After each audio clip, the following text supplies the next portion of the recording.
ഇപ്പം ഞാൻ ഏകദേശം 80 സിനിമകളോളം അഭിനയിച്ചിട്ടുണ്ട്. അതിൽ ഏറ്റവും കൂടുതൽ ചെയ്തിട്ടുള്ളത് പോലീസ് യൂണിഫോം ഇട്ടിട്ടുള്ള വേഷങ്ങളാണ് ഏറ്റവും കൂടുതൽ. അത് ചെറുതൊടിയിൽ വലുത് വരെയുള്ള വേഷങ്ങളെല്ലാം. അത് എന്തുകൊണ്ട് വിളിച്ചെന്ന് വെച്ച് കഴിഞ്ഞാൽ ഒരു ഉത്തരവൊന്നുമില്ല. ചിലപ്പോ എന്റെ ഈ മീശാണ്ടായിരിക്കും, അല്ലെങ്കിൽ ഈ വണ്ണവും തടിയും പൊക്കവും.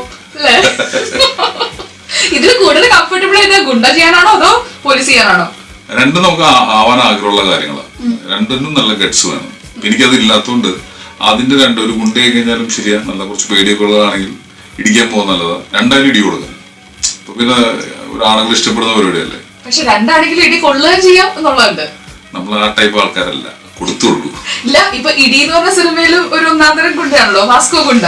വാസ്കോ ആദ്യം വേറെ ആൾ ഡയറക്റ്റ് ചെയ്യാൻ സമയത്ത് തുടങ്ങിയിട്ട് ഈ ക്യാരക്ടർ ഇങ്ങനെ പറഞ്ഞത് ഇങ്ങനെയാണുള്ളത്. ഇപ്പം കേട്ടപ്പോൾ തന്നെ ഒരു നല്ല രസമുണ്ടായിരുന്നു. 2 ടൈപ്പ് അപ്പിയറൻസ് ഒക്കെ ഉള്ള ഒരു ക്യാരക്ടറാണ്. ഒന്ന് വാസ്കോയും പിന്നെ ഒന്ന് വാസുവും. അപ്പൊ അത് രണ്ടും നല്ല രസമായിരുന്നു. എൻജോയ് ചെയ്തവർക്ക് എല്ലാം സമപ്രായക്കാരായിരുന്നു. മീൻസ് സമപ്രായക്കാരല്ല, ഞാൻ ചേട്ടനാണ്, പക്ഷെ എന്നാലും എല്ലാം ചെറുപ്പക്കാരുടെ ഒരു സെറ്റപ്പായിരുന്നു. അതെല്ലാം ഭയങ്കര കാസർഗോഡ്, എപ്പോഴും നല്ല ഭക്ഷണം, നല്ല ഫുഡായിരുന്നു എല്ലായിടത്തും. അപ്പൊ എല്ലാവരും വൈകുന്നേരം പോയി ഞങ്ങൾ ഒരുമിച്ച് ഭക്ഷണമൊക്കെ കഴിച്ച് നല്ല രസകരമായിട്ട് കുക്ക് ചെയ്യുകയൊക്കെ ചെയ്യും. ഞങ്ങൾ കേരളത്തിലുള്ള ഒരുവിധപ്പെട്ട ചെറിയ കടകൾ, ഇപ്പൊ കടവന്തറ ജംഗ്ഷനിലാണെങ്കിൽ ഉച്ചയ്ക്ക് എന്ത് കഴിക്കണം എന്ന് വെച്ച് കഴിഞ്ഞാൽ എനിക്കത് കൃത്യമായി വണ്ടി ഓടിച്ച് പോയി കഴിക്കാനായിട്ടുള്ള സ്ഥലങ്ങളെല്ലാം അറിയാം.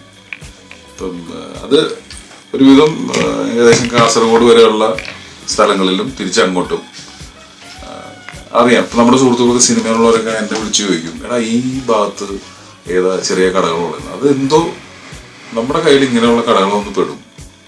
നല്ല നല്ല ഭക്ഷണം.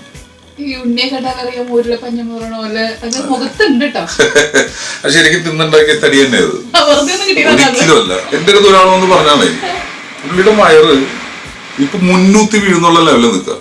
പുള്ളിയുടെ വയറ്, അതായത് വയറിന്റെ വെയിറ്റ് കൊണ്ട് മുന്നൂറ്റി. ആ പുള്ളി എന്നോടൊന്ന് പറയണം, മോനെ നീ വയറൊക്കെ കുറച്ച് കുറയ്ക്കണം. അപ്പൊ ഞാൻ പുള്ളിയോട് പറഞ്ഞു, ചേട്ടന്റെ വയറ് കറക്റ്റാ, ഇതീ കൂട്ടി കഴിഞ്ഞാൽ അലമ്പായി പോകും.